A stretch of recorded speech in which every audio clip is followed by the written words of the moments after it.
gostaria de começar essa nossa reflexão com um fragmento do poema José, de Carlos Drummond de Andrade, de 1942, livro Poesias.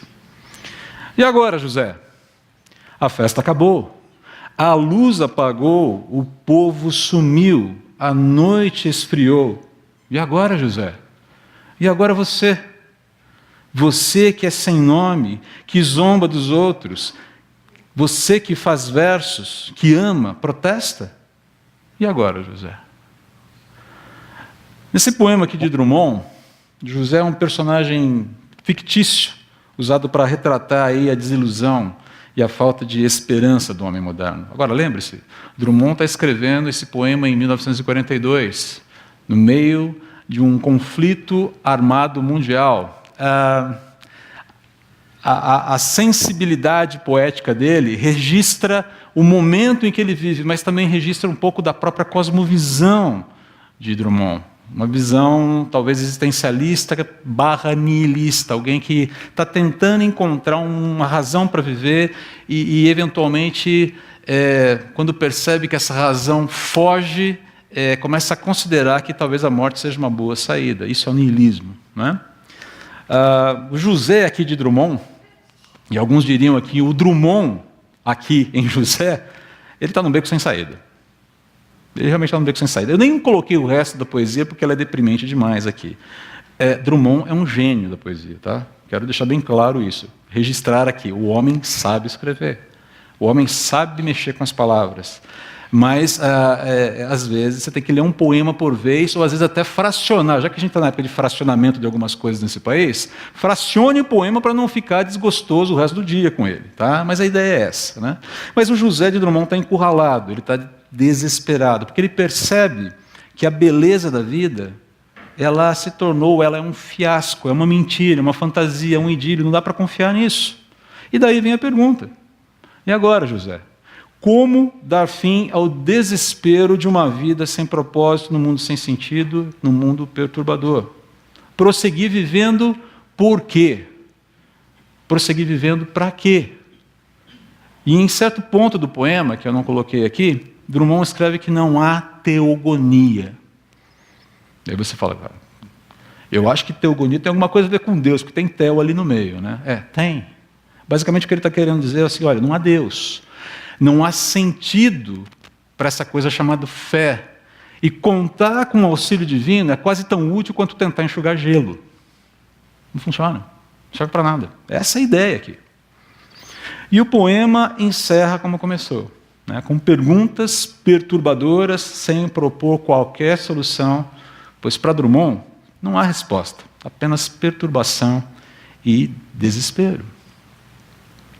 Mas já que nós estamos aqui falando de José, já que a gente está querendo lidar aqui com José, que a gente começou com José, eu queria fazer essa mesma pergunta algumas vezes para um outro José, só que esse é uma figura de carne e osso. Não é um José metonímico, uma figura de linguagem para representar um povo. É um cara de carne e osso. Alguém que teve uma história.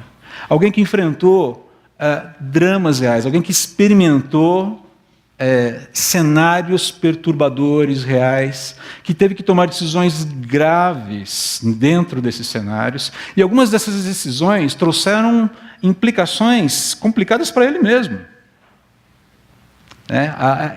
Eu quero tentar trabalhar um pouquinho com esse José, fazer essa pergunta, e agora, José, para esse outro José.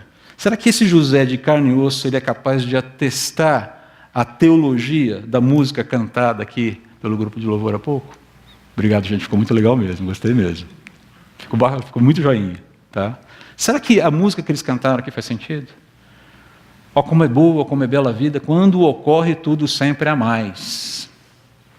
Mas sempre vem o mais que não avisa e aos poucos mostra os seus rituais. Parece que quando a vida dá aquela guinada para o lado que a gente não esperava, você fala, pô, Deus, e aí, qual é?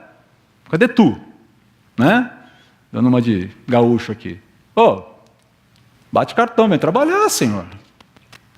Essa inquietação, como é que a gente lida com isso? Qual é a ideia aqui? Né? Como é que a gente trabalha com essa questão aqui? Será que o José de Drummond é que está certo? Ou aquilo que nós acabamos de cantar, de fato funciona. A mensagem é correta, a mensagem é verdadeira. Né? E agora, José? Vamos falar um pouquinho sobre isso hoje. Eu não vou ler Gênesis 35 a 50 com vocês, não se preocupem, não temos tempo para isso. Né? Eu vou pegar alguns fragmentos aqui da história da família de Jacó. Bom, assim, a pergunta agora é dirigida a esse José de Gênesis, filho aqui de Jacó, neto de Isaac, bisneto de Abraão, chamado amigo de Deus. E para a gente falar um pouquinho desse José, eu preciso dar um pano de fundo rápido aqui, só para a gente relembrar sobre a família desse cara, de onde ele veio, a origem dele. Porque às vezes a gente tende a idealizar os personagens da Bíblia como heróis, pessoas quase com uma capa de super-homem, ou aquele sujeito que tem poderes sobrenaturais para fazer coisas que a maioria dos humanos, os normais, não tem. Né? Mas a coisa não é bem assim. E para deixar essa história um pouquinho mais emocionante, eu quero pegar e voltar a fazer uma revisãozinha básica aqui na família de José, que, diga-se de passagem, foi uma família absolutamente disfuncional. Não sei se você se lembra. Mas não era sangue bom, não, gente. O pessoalzinho era meio encardido ali. Era um pessoalzinho meio nervoso. Bom, só para a gente tentar aqui se localizar, tá bom? Lá em cima você vê Abraão e Sara, embaixo Isaac e Rebeca, os homens de verde, as mulheres de amarelo, tá bom? Lá em cima, na primeira linha, você tem Abraão e Sara, na segunda linha Isaac e Rebeca, na terceira linha os filhos Esaú e Jacó, e depois você tem as esposas de Jacó e para baixo a filharada de Jacó. Uma família bem frutífera. Né? Jacó competia com os coelhos silvestres das pradarias, em termos de vamos ver quem procria mais, gente. E o rapaz realmente teve uma ninhada boa aí, e problemática. Mas vamos começar rapidinho com Abraão e Sara. E aqui eu não vou me deter muito nos detalhes. Né? Ele, por medo, expôs a esposa à possibilidade de adultério em 2 ocasiões. Ela, precipitada, promove o concubinato dele com Agar, uma serva egípcia. Saem dali um filho fora da aliança, Ismael, que é o pai da nação árabe. Deus fala, não é esse, mas eu vou abençoar por tua causa. Quando nasce Isaac, filho dentro da aliança, começa a dar fight. O que acontece? Separa, crise familiar, desagregação, coração partido, aquelas coisas todas. Pula para a próxima geração, Isaac e Rebeca. Aqui vou direto ao ponto. Predileções por filhos, manipulações, mentiras, desagregação familiar e quase tragédia. A esposa engana o marido para proteger o filho mais novo. O filho mais novo mente para o pai, passa o irmão mais velho para trás. Você percebe que as relações familiares são um tanto quanto complexas. Pula mais uma geração. Aliás, pegando o filho dessa segunda geração, Jacó, que engana o pai, amando da mãe, orientado pela mãe, tem que fugir, porque senão o irmão vai matá-lo. Vai parar na casa do tio, Labão, irmão da mãe. Quando chega lá, se apaixona pela prima, Raquel, a filha mais nova ali de Labão. Começa a ser namorar dela e fala, olha, eu quero casar com ela. E Labão fala, tá bom, você trabalha 7 anos e você leva o pitel para casa. Ok? Beleza? Beleza. Ok, trabalha 7 anos, chega na noite de núpcias, aquela festa, aquela loucura, aquela coisa toda, quando ele acorda de manhã, oi meu bem, tudo bem? E não era Raquel, era Lia, a irmã mais velha. Ele, ô Labão, qual é? Não foi essa? Paguei, mas não levei, que história é essa? Se você quiser Raquel, tem que trabalhar mais 7 anos. Trabalha mais 7 anos. Foi enganado pelo sogro, fica mais 7 anos. Leva a Raquel para casa, já tem 2 esposas, leva 2 concubinas, e começa a ter filhos, o sogro começa a encrencar, a coisa começa a ficar difícil. E agora que está sem fôlego, Marina, sou eu. Percebe o problema? Tem que sair fugido da parentela do sogro agora. E quando chega, o sogro vai atrás, precisam se acertar, quando chega em casa tem medo, expõe. A família toda, manda todos os bens, a família toda à frente dele para se encontrar com Esaú como uma espécie de escudo de proteção. Esses são os homens com os quais a gente está lidando aqui. José nasceu nesse meio, ele é oriundo dessa família aqui. E José, por fim, próximo slide, por favor. Dedo duro, aqui você encontra tudo isso no capítulo 37, tá? Vou passar rapidamente. Dedo duro, patrocinado pelo pai, queridinho do papai, filho predileto, irmão odiado, sonhador, pretensioso e mal orientado. Os sonhos eram mensagens reais de Deus, mas ele não tinha a maturidade e não tinha o bom senso para manter a boca fechada sobre aquilo que Deus estava lhe revelando. Traído e vendido pelos irmãos, dado como morto pelo pai, vendido como escravo no Egito. Isso tudo no capítulo 37. Uma história vertiginosa sobre um rapaz de 17 anos. Bom, você começa a perceber que essa família não tinha perigo de dar certo. Tinha. Tinha perigo de dar certo? Você acha que a sua família é complicada? Você acha a sua família problemática? Você acha a sua família com alguns traços de disfuncionalidade? Você acha que a sua família tem? Você precisava conhecer a família de Abraão. E gerações futuras. E gerações subsequentes. Se você crê que a sua família é disfuncional, ajuste a sua perspectiva, calibre a sua percepção sobre disfuncionalidade a partir dessa família.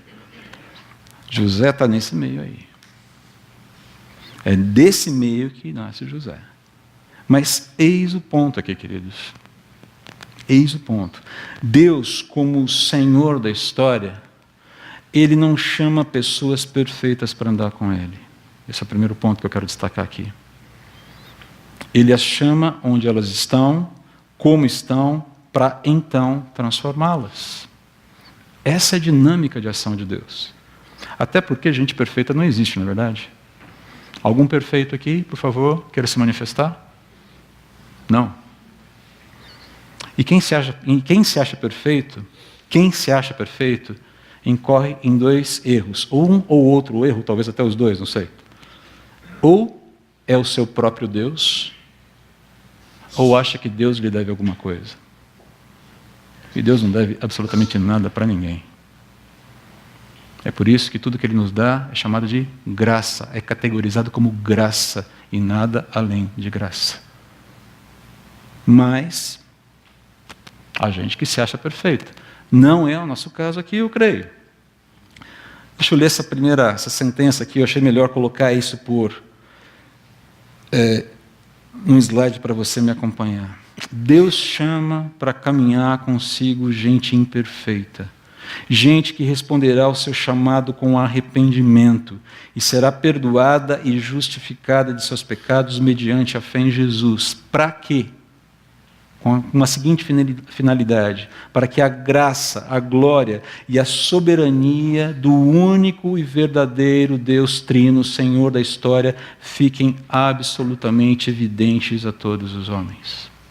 Essa é a finalidade de nós sermos chamados imperfeitos, para que a ação de Deus na minha vida, a ação de Deus na sua vida, a transformação que Deus vai operando em mim e em você, fiquem evidenciadas como ação que não parte de mim nem de você.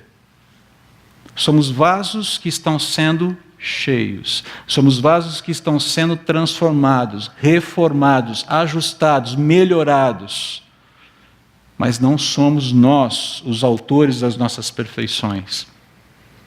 Por mais virtudes que tenhamos, elas são respostas, elas são trabalho, produto, subproduto do trabalho de Deus nas nossas vidas. Veja bem, não é que nós não tenhamos nada de bom, não é isso. Mas as nossas ações, as nossas disposições de fazer aquilo que é correto, aquilo que é certo, elas encontram um lastro profundo, sólido, verdadeiro em Deus. E elas só podem ser de fato feitas adequadamente, consistentemente, coerentemente, sistematicamente, quando nós estamos fundamentados nele. É por isso que quando alguém fala para mim assim, você está chamando, eu sou um ateu, já ouvi essa pergunta diversas vezes. Eu sou um ateu, você está me chamando de imoral? Eu falei, não, de forma alguma, provavelmente você é mais moral do que muitas pessoas que eu conheço. A questão é que você não tem razão para ser moral. Você não tem fundamentação para ser moral. E a sua moralidade, ela não está sustentada em absolutamente nada. Você é moral por quê? Você toma atitudes corretas por quê? Você é bom por quê? Se dentro da tua lógica, ser bom ou ser mal não faz o menor sentido. Essas categorias são meros arranjos. Mas essa é uma outra discussão, essa é uma outra conversa, uma conversa mais apologética, aqui não vem o caso. Agora, queridos, parem para pensar. Parem para pensar nessa frase. Não foi assim conosco? Não foi assim conosco? Quem, em sã consciência, tornou-se cristão verdadeiro por achar-se bom e perfeito? Quem? Eu sou um cristão porque eu sou muito bom. Eu tenho pedigree. É aquela história, né? Eu lembro de uma mensagem quando eu era criança. Filho de peixe não é peixinho, filho de crente não é crentinho. Por quê? É pecadorzinho, é pagãozinho. Precisa de Jesus como qualquer outro. Os filhos não herdam a fé dos pais se não passarem pela cruz. Precisam passar pela cruz. Então perceba se não foi assim. Quem sem consciência pode dizer que é cristão porque é bom e perfeito? Não. Não quer dizer que você seja todo mal, que nós fôssemos todo maus. Não é isso. Mas nós sabemos que a nossa carta de boas ações, ou a nossa lista de boas ações, não nos faziam aceitáveis para Deus, nosso Criador. Primeiro, não teve que haver arrependimento, não teve que haver um constrangimento com a nossa condição, para que depois nós recebêssemos o alívio de saber que somos perdoados e agraciados e podemos ser filhos de Deus, somos adotados e abraçados pelo Papai Celestial. Não teve que haver constrangimento primeiro? Houve alívio? Claro que houve alívio, porque a ideia é essa é a ideia das boas novas do Evangelho. Mas antes de haver essa notícia boa de reconciliação, de amizade, de poder andarmos juntos, o que teve que haver? Desconforto. E isso é uma coisa que me preocupa um pouco hoje. Aqui eu estou saindo um pouquinho do assunto, mas já volto. Fiquem tranquilos, José volta para a cena daqui a pouco. Isso me preocupa um pouco hoje, porque a gente muitas vezes está tentando vender um evangelho que não passa pelo constrangimento da conscientização do pecado. E eu digo para você o seguinte: pregar o evangelho, falar sobre Jesus, falar sobre cruz, sem falar de pecado e desconforto com o pecado, é um evangelho quebrado, fraturado, que não leva a gente absolutamente a lugar nenhum. Na verdade, leva para a gente, talvez mais para longe de Deus do que para perto. Isso é um perigo. Nós precisamos ter coragem, com certeza, com todo amor, com todo carinho, de colocar as cartas na mesa e mostrar, olha, quem precisa de Jesus? Não são os bons, não são os saudáveis, são os doentes.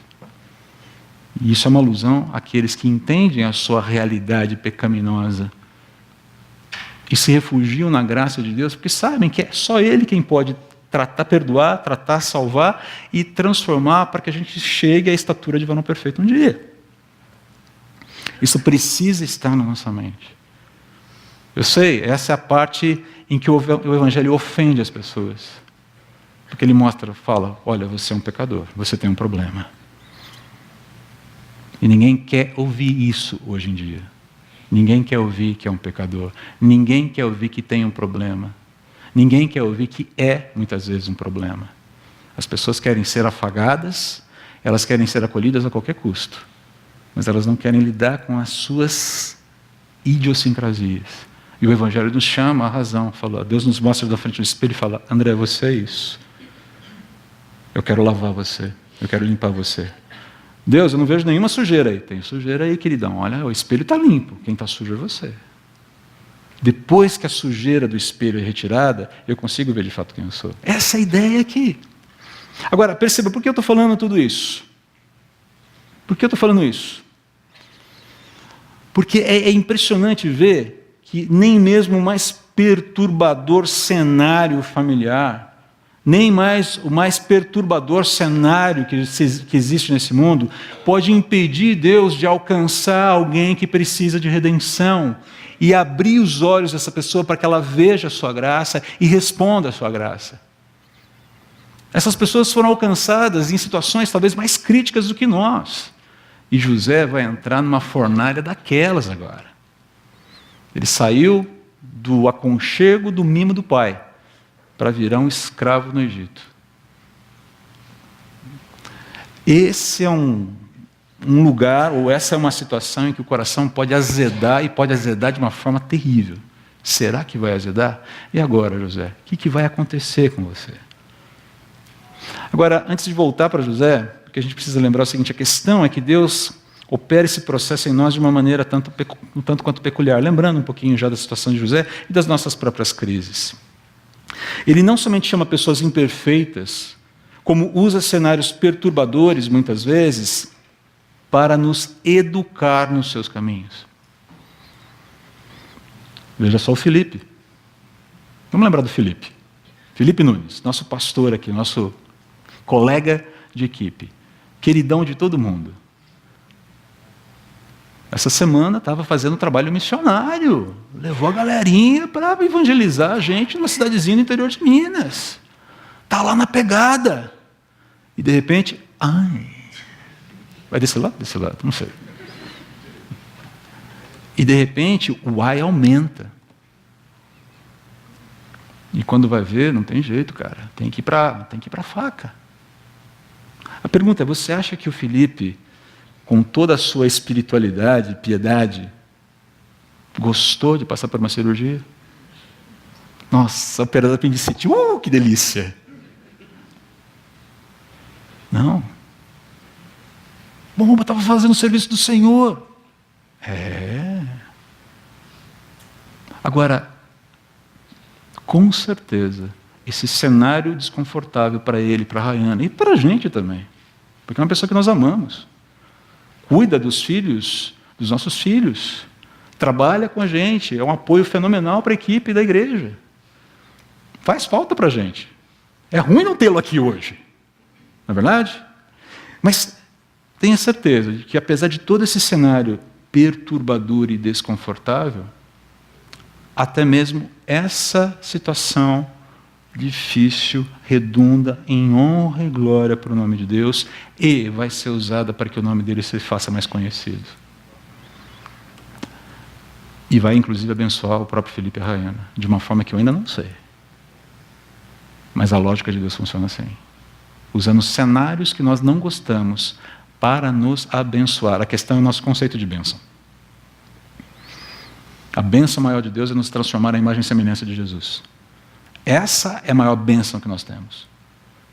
A maior bênção, repito aqui, já falei isso várias vezes, falo de novo, não tem problema. Não é você ser promovido no seu trabalho, não é você ficar rico milionário, não é você mudar para um apartamento de 200 metros quadrados com um de 450, não é viajar para a Disney todo ano, todas essas coisas são muito legais, mas a maior bênção que Deus pode dar para a sua vida e para a minha vida é nos tornar mais parecidos com Jesus. O melhor elogio que eu e você podemos receber na vida é: cara, como você é parecido com Jesus. Não é como você é competente no seu trabalho, como você é inteligente, como você é bonito, como você é isso, aquilo ou outro. Não é isso. É como você é parecido com Jesus. Porque isso significa que o seu... Obrigado, Edu. Muito obrigado mesmo. Veio em boa hora. Porque é isso que Deus quer para mim. É isso que Deus quer para você. Mas vamos voltar para José. Porque senão eu fico animado com outras coisas aqui. E aí que a coisa pega. Quando lidamos com cenários perturbadores, a gente fica inquieto. Nesse instante, surge essa pergunta, e agora? E essa pergunta, e agora, é seguida muitas vezes de outras perguntas. E aí que eu quero lidar um pouquinho, de tentar extrair do exemplo de José, da história de José, algumas lições para a gente. Como ele lidou com esse e agora? Porque com certeza, quando ele foi jogado na cisterna pelos irmãos, algumas perguntas começaram a pipocar na mente dele. O que está acontecendo aqui? E quando ele viu que o negócio era sério, as perguntas foram agravando. É pergunta em cima de pergunta, com profundidade e amplitude cada vez maior. E agora, José? O primeiro cenário aqui. José já está no Egito. Ele já foi parar no Egito. Ele já virou escravo de Potifar, o chefe da guarda de Faraó. E agora ele está vivendo alguma situação lá bastante estranha para ele no primeiro momento. Vamos abrir nossas Bíblias em Gênesis 39, eu vou ler com vocês, versículo 1 ao versículo 9.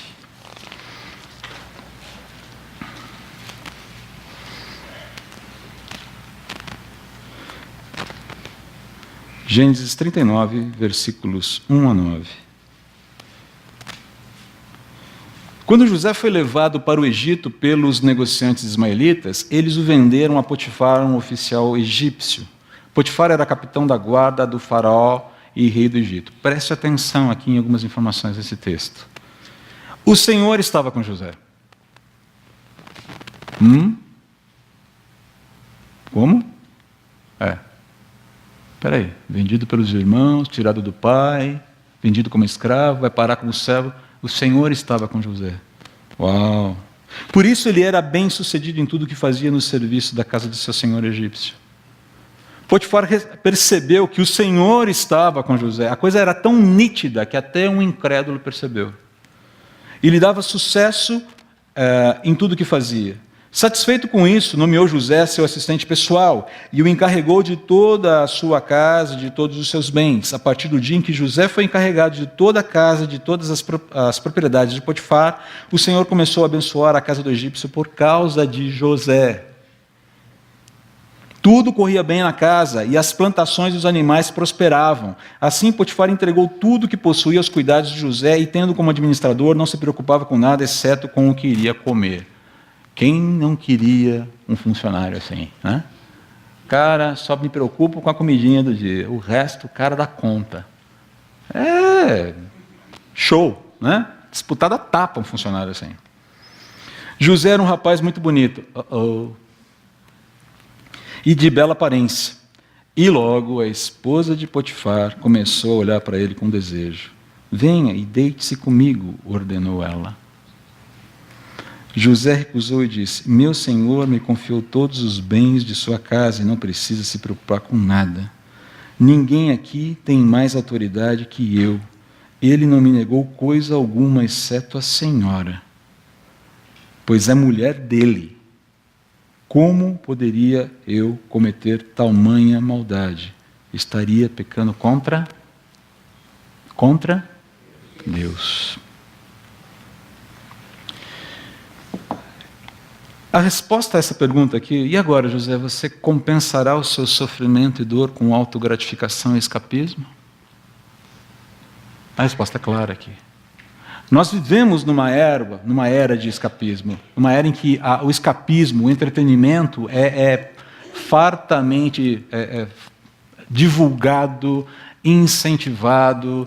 Existem N formas de você escapar da realidade, de você dar um bypass na sua mente e tentar aliviar a situação para você mesmo quando as coisas estão pegando. Acabo de ler uma reportagem esses dias sobre presidentes que não leem. E um deles, não vou mencionar qual foi, não é um presidente atual, é um ex-presidente, diz, olha, eu não gosto de ler. Meu negócio é ficar na frente da televisão e assistir besteira. Quanto mais besteira, melhor. Eu quero simplesmente desligar, eu quero limpar a mente. Escapismo? Isso se chama autogratificação. Quando você, em nome do seu bem-estar, usa de meios ilícitos para promovê-lo. Veja bem, não quer dizer que você não pode ter momentos, instantes de deleite, de descanso, de refrigério para a sua alma e para a sua mente. Mas quando você começa a fugir da realidade, usando meios ilícitos para isso, alguma coisa vai muito mal. E nesse momento, José é um jovem adolescente com os hormônios como qualquer outro jovem adolescente, sendo usado por Deus dentro de uma realidade que ele não conhecia, um povo diferente, uma língua estranha, ele está lá e Deus começa a abençoar, ele começa a fazer, ele vai, ok, tem que fazer, vou fazer. E de repente vem lá a gatona, a tigresa, tentar pegar a presa. E aí eu fico pensando com a cabeça de um homem que já foi adolescente um dia. A long time ago in a galaxy far, far away. O que eu faria no lugar dele? Com a dor da perda da minha família, com a mágoa de ter sido traído pelos meus irmãos, em crise, amedrontado, ferido. Uau, talvez uma boa noitada de sexo fosse um baita de um refrigério para o meu coração, não é? Afinal de contas, quem está dando mole aqui não sou eu. Ele poderia se aproveitar dessa situação. Mas perceba aqui os primeiros indícios de uma maturidade crescente em José. Essa palavra dele, essa atitude dele aqui, meu Senhor me confiou todos os bens da sua casa e não precisa se preocupar com nada. Quando ele fala isso para a mulher de Potifar, ele destila os primeiros indícios de uma piedade adequada. Alguém que reconhece agora uma autoridade sobre si, que trabalha para essa autoridade, que está articulado com ela, que a obedece, que a honra, que a dignifica.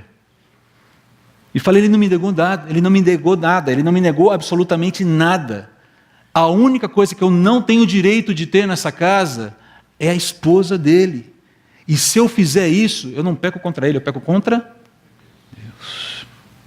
Perceba aqui uma piedade bem fundamentada, bem alicerçada, que ajuda José a vencer esse movimento em relação à autogratificação. Queridos, esse é o exercício que nós precisamos fazer. Esse é um exercício que nós precisamos aprender a desenvolver no nosso dia a dia. A nossa piedade diz respeito à forma como nós muitas vezes dizemos não a nós mesmos. Agora perceba, o não de José custou algo caro para ele. Alguém diz que mulheres, quando são rejeitadas, são terríveis. Isso não diz respeito a vocês, queridas irmãs aqui. Ok? São as mulheres de algum outro lugar por aí, que eu espero não encontrar nunca. Né? Mas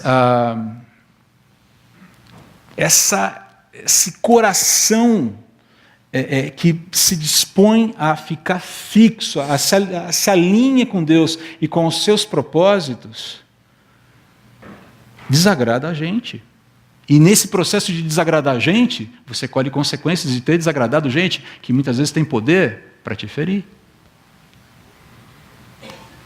A questão toda é de quem você quer ouvir muito bem no final das contas. Ou que tipo de prêmio você quer ter. Como você quer construir a sua realidade de vida com Deus nesse mundo. Se é o prêmio imediato, o caminho está aberto. Deita com ela, José. Mas se a ideia é construir para a eternidade, a escolha é mais difícil muitas vezes. E o preço não é pequeno. Porque o filho mimado, que já era visitado por Deus, numa família disfuncional, que foi escolhida por Deus, esse filho mimado, que foi traído pelos irmãos e que virou escravo, agora está sendo mandado para o cárcere e vai virar prisioneiro. A sua integridade não lhe rendeu os benefícios que todos esperavam, ou que a sociedade muitas vezes diz que tem que retornar para a gente. Lhe rendeu um prêmio meio amargo ali. E ele vai para a prisão. E ele fica na prisão um bom tempo. Até que você conhece a história. Ele também é abençoado na prisão. Ele também é usado por Deus na prisão, ao ponto do carcereiro também não ter que se preocupar com mais nada. Esse carcereiro foi, acho que talvez, o único carcereiro feliz da história. Porque teve um ajudante sensacional que cuidava de tudo. Até um belo dia em que param ali, no cárcere, o copeiro do rei e o padeiro do rei, Faraó. E José, no seu diálogo diário, no seu cuidado diário com os presos, um dia nota que os dois acordaram perturbados. Estavam lá de bico. E ele falou, cara, o que aconteceu que vocês estão com um semblante pesado? Ele falou, nós tivemos sonhos aqui estranhos e tal, aquela coisa. O copeiro conta o seu sonho.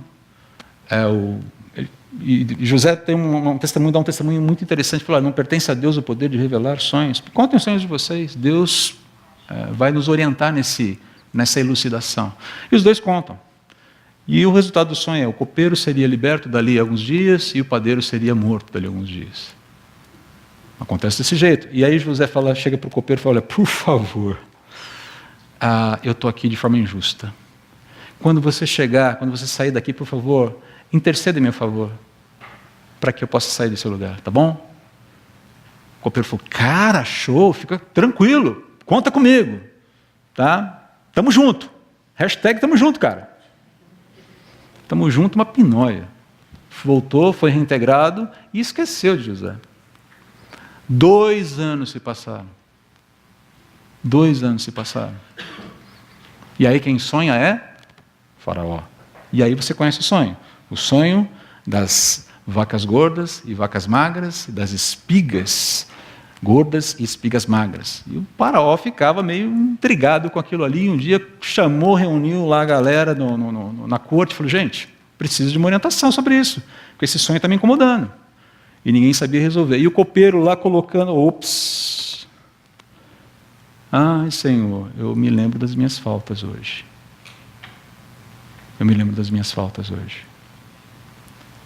Havia no cárcere comigo um jovem hebreu, e conta a história de José. E Faraó, manda chamar esse garoto rápido para cá. A gente vai pular alguns slides agora, por favor, se você puder ir para mim, Gabriel, para o slide 9.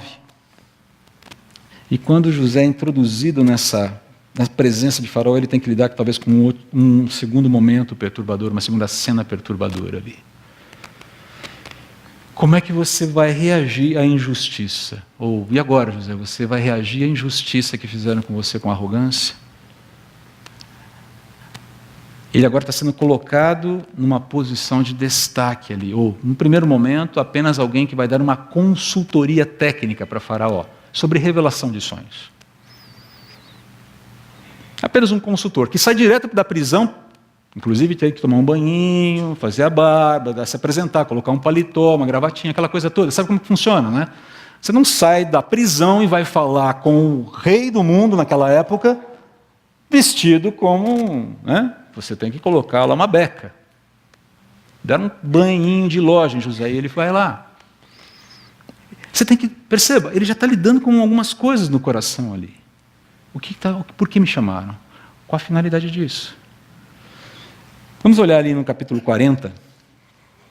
Agora, eu vou ler com vocês os versículos 10 a 17, depois 37 a 44. Perdão, capítulo 41, versículo 14. Capítulo 41, a partir do versículo 14. Na mesma hora, o faraó mandou chamar José, e ele foi trazido depressa da prisão, depois de barbear-se e trocar de roupa. Apresentou-se ao faraó, disse a faraó a José, tive um sonho essa noite, ninguém aqui conseguiu me dizer o que ele significa. Soube, porém, que ao ouvir um sonho, você é capaz de interpretá-lo.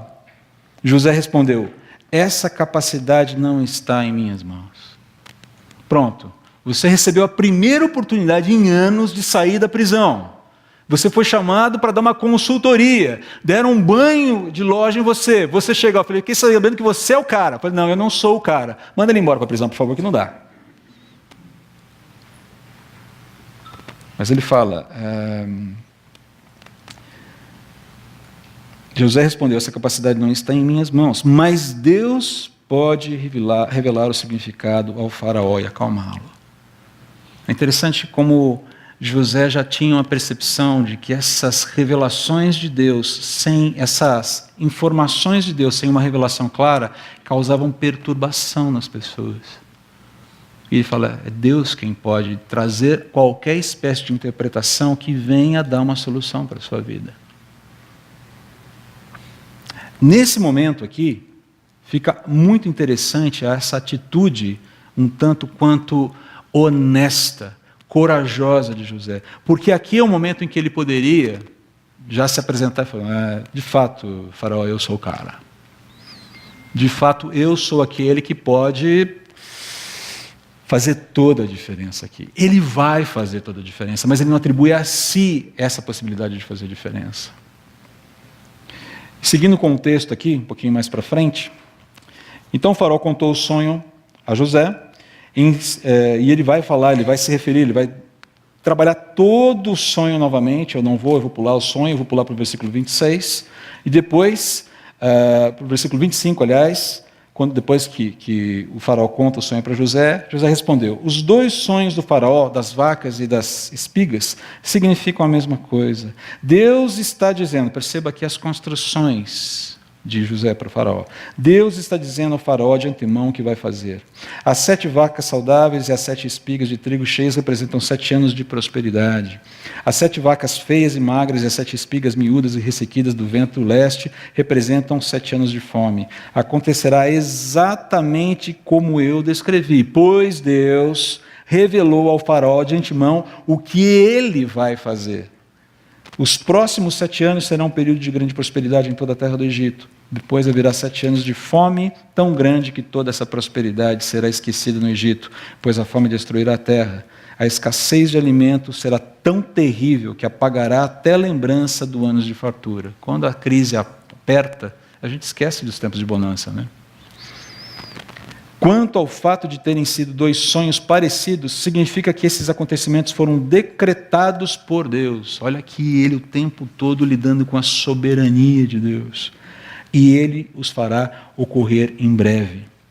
E aí você tem e aí ele dá a instrução para Faraó, olha, construa celeiros, pegue parte da produção, armazene, coloque um homem sobre isso, dá todas as orientações, e o Faraó falou, olha, esse conselho é fantástico, você é o cara.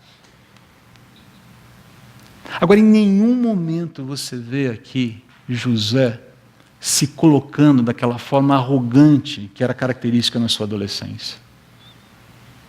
Apesar de toda essa capacidade técnica que ele tinha, apesar de toda essa habilidade que Deus lhe deu, você não vê esse rapaz usando isso para trabalhar isso a seu favor. Ele está preocupado com uma solução que vai beneficiar uma sociedade.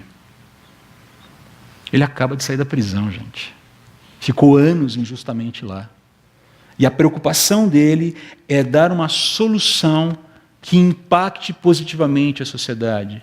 Uma solução que preserve a vida das pessoas. Ele não está preocupado em cavar um espaço dentro da máquina estatal pública egípcia.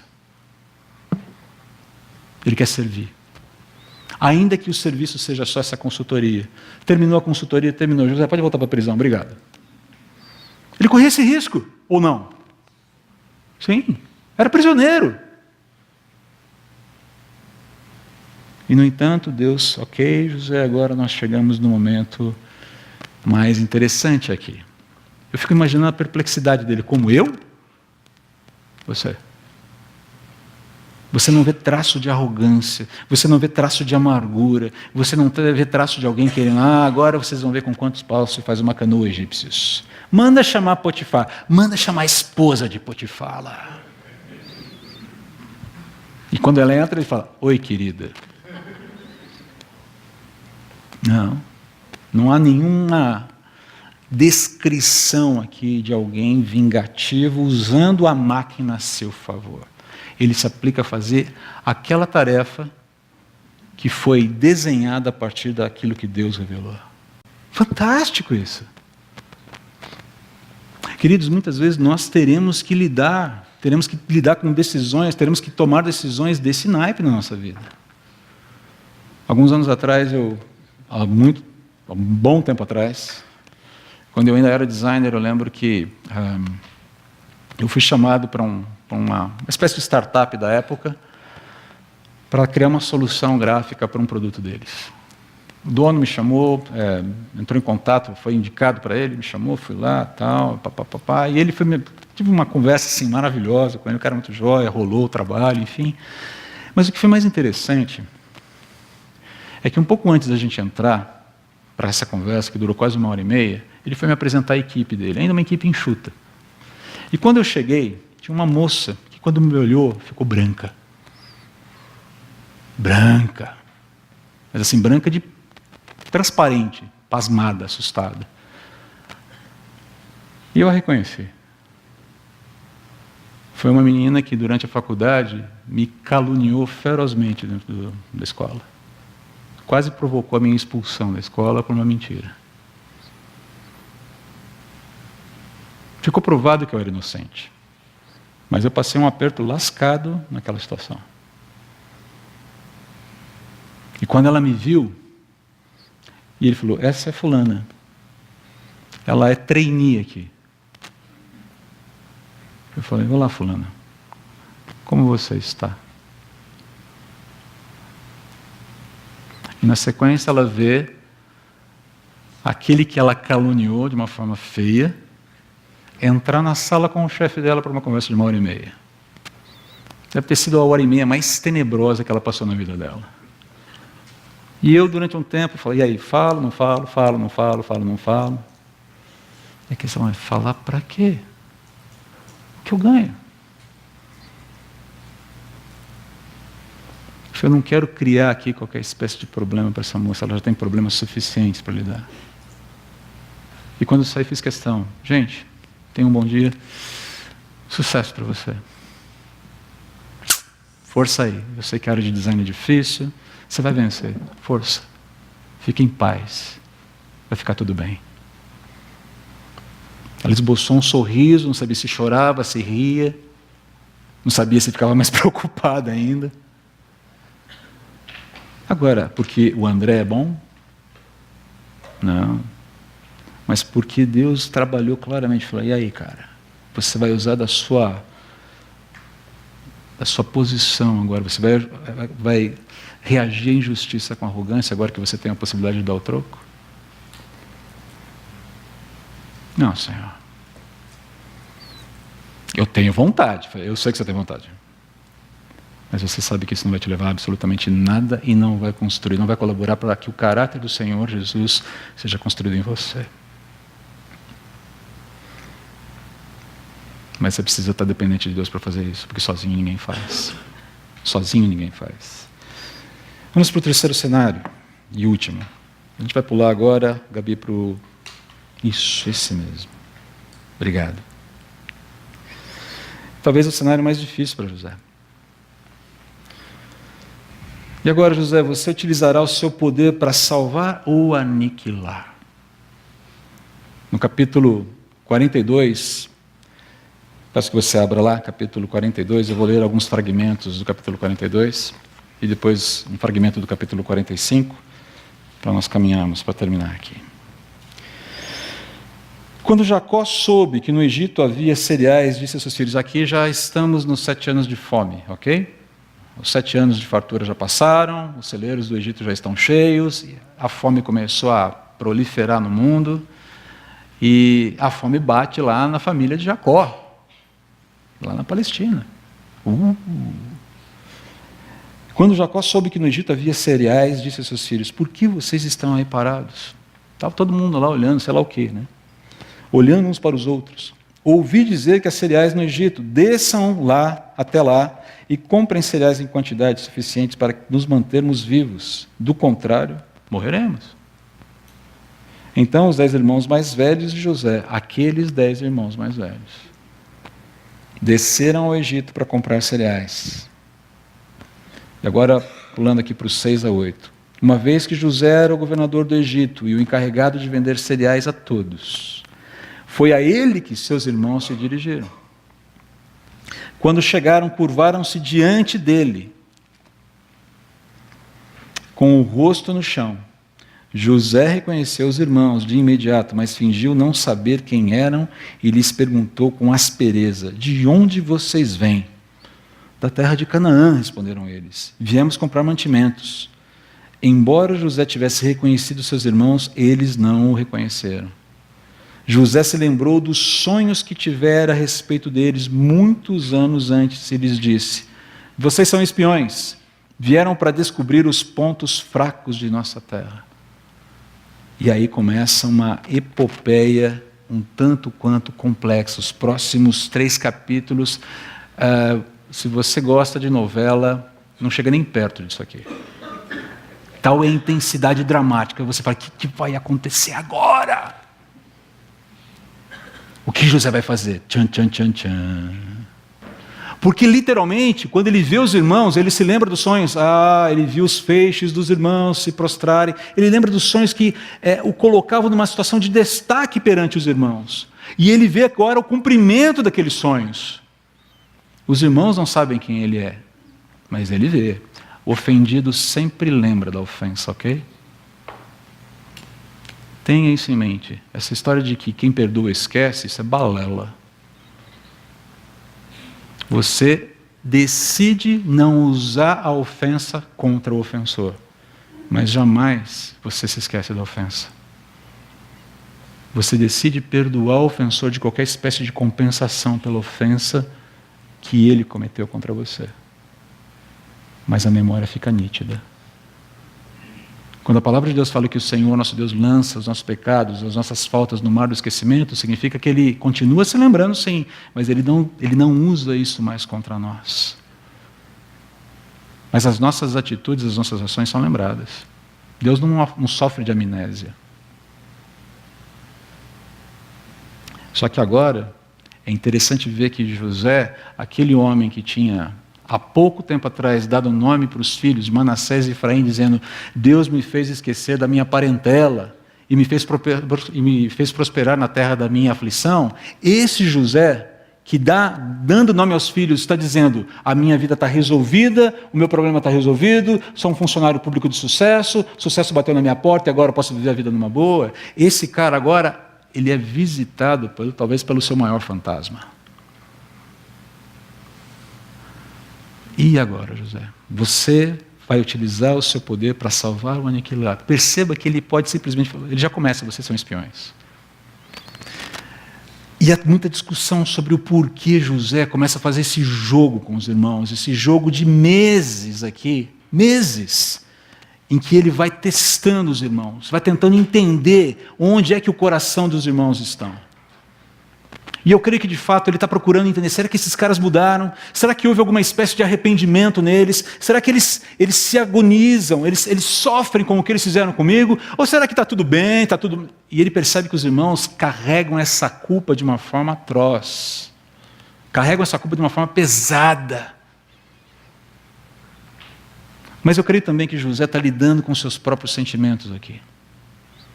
Nesses 3 capítulos ele está entendendo: Deus, por que isso agora? Depois de tanto tempo, por que eu tenho que enfrentar esse drama na minha vida? Está tudo resolvido, estou casado, tenho 2 filhos, tenho uma posição ótima aqui nesse lugar. Por que eu tenho que enfrentar esse fantasma? Por que eu tenho que lidar com isso? Por que eles não ficaram lá?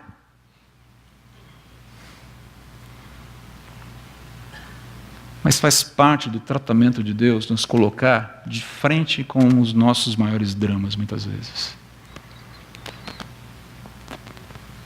Para que nós entendamos que a dinâmica de Deus visa não só momentos, mas visa, sobretudo, momentos que apontam para a eternidade. E a coisa vai se desenrolando de tal forma que nós temos um desfecho que está entre os mais bonitos da Bíblia. No capítulo 45, eu peço que você abra lá, versículos 1 a 9. José, a coisa chegou a tal ponto que José não conseguiu mais se conter. Eles já tinham voltado para Canaã, tinham deixado um dos irmãos ali, trouxeram um Benjamim, que era irmão de pai e mãe de José. A coisa tinha virado literalmente quase como uma novela mexicana aqui. José não conseguiu mais se conter. Havia muita gente na sala e ele disse aos seus assistentes: saiam todos daqui. Assim ficou a sós com seus irmãos e lhes revelou a sua identidade. José se emocionou e começou a chorar. Chorou tão alto que os egípcios o ouviram e logo a notícia chegou ao palácio do faraó. A coisa foi meio intensa, gente. Não foi aquela coisa contida, meio ocidental, sabe, toda polida. Foi berreiro. O faraó está dando um BO lá na casa de José fenomenal. O que está acontecendo? Os hebreus estão lá, manda a guarda para lá já, que o negócio vai pegar. A coisa foi feia, na verdade foi intensa. E aí, versículo 3, olha só. Sou eu, José, disse a seus irmãos. Olha a segunda pergunta. Meu pai ainda está vivo? E se não estivesse, hein?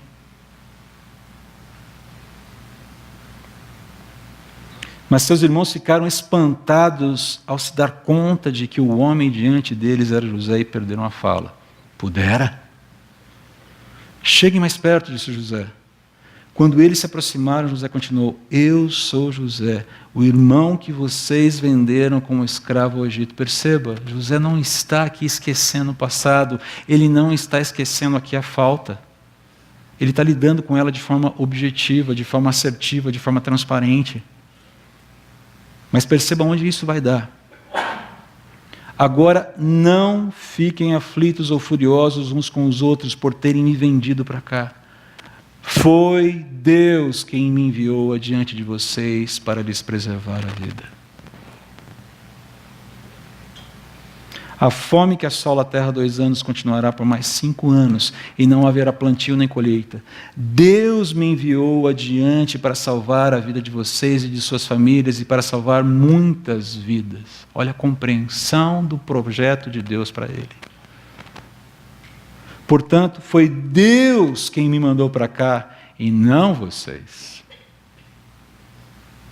E foi Ele quem me fez conselheiro do faraó, administrador de todo o seu palácio e governador de todo o Egito. Agora voltem depressa a meu pai e digam-lhe, assim diz o seu filho José, Deus me fez senhor de toda a terra do Egito, venha para cá sem demora. Perceba que se não fosse um cenário perturbador como esse, José talvez não teria compreendido a dimensão, a magnitude do projeto de Deus para ele.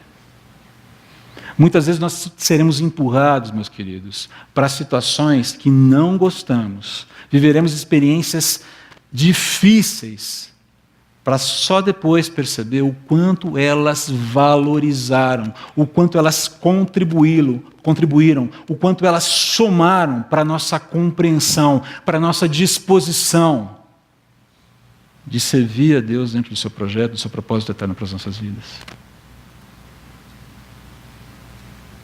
É interessante ver como José aqui é marcado nesse momento. Pode ir para o próximo slide, por favor.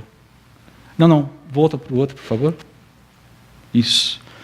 Ele vai precisar de tempo para digerir aquele cenário, ele é movido lentamente no primeiro encontro, que o assombra por uma compreensão espantosa aqui, mas somente a percepção do cuidado soberano de Deus, visando a preservação da vida, tanto da família quanto da sociedade egípcia, é capaz de trazer algum conforto, disposição para ele perdoar os seus irmãos e prosseguir sem ressentimentos. Queridos, ele foi traído. Ele foi alijado da convivência com o seu pai durante muitos anos. Algumas coisas não voltam. Entenda, por mais que ele abraçasse Jacó, e ele vai abraçar Jacó dali a algum tempo, o que ele perdeu, ele perdeu. Ele ficou sem o pai. Ele ficou sem a proteção familiar. Ele ficou sem aquilo que deveria ter sido o cuidado dos irmãos mais velhos com ele. Ele perdeu aquilo. E aquilo não é recuperado. Ok? Mas o projeto para ele era um outro caminho. E para que ele pudesse ser útil nas mãos de Deus, ele precisou de um tratamento diferenciado. Passar por cenários perturbadores, desconfortáveis, para que o caráter divino fosse impresso nele. E ele se tornasse o homem que se tornou, fosse útil da forma como foi. E ficasse como exemplo por milhares de anos para o povo de Deus.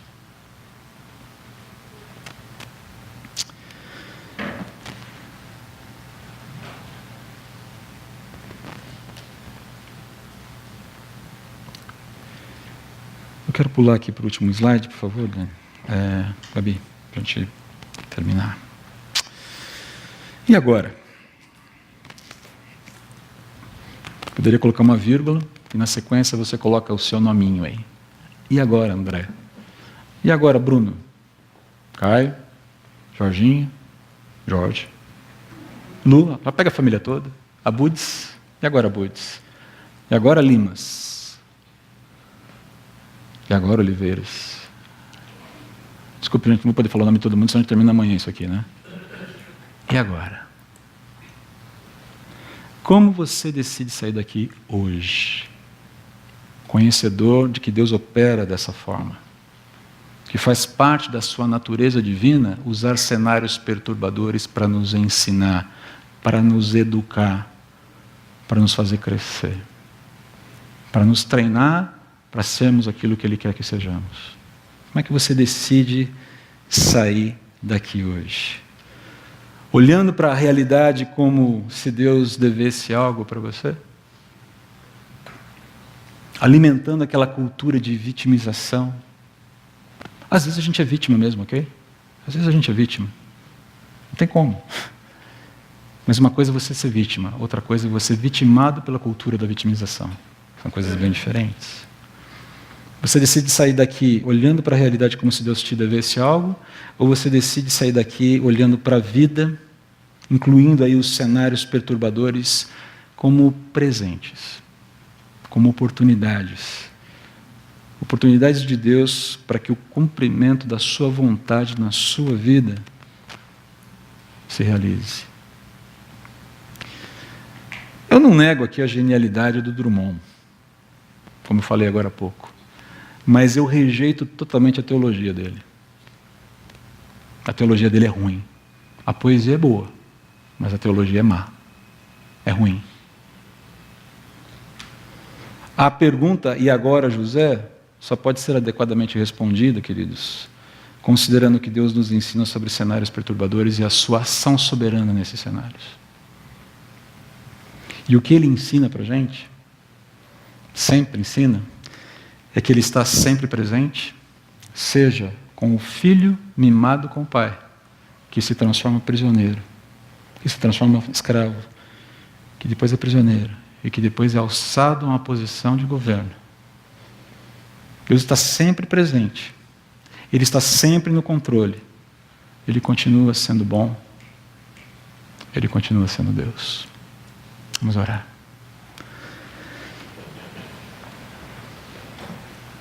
Obrigado, Pai, por Tua soberania. Obrigado porque o Senhor continua sendo bom e o Senhor continua sendo Deus. Por favor, ajude-nos a contar os nossos dias para que alcancemos corações sábios.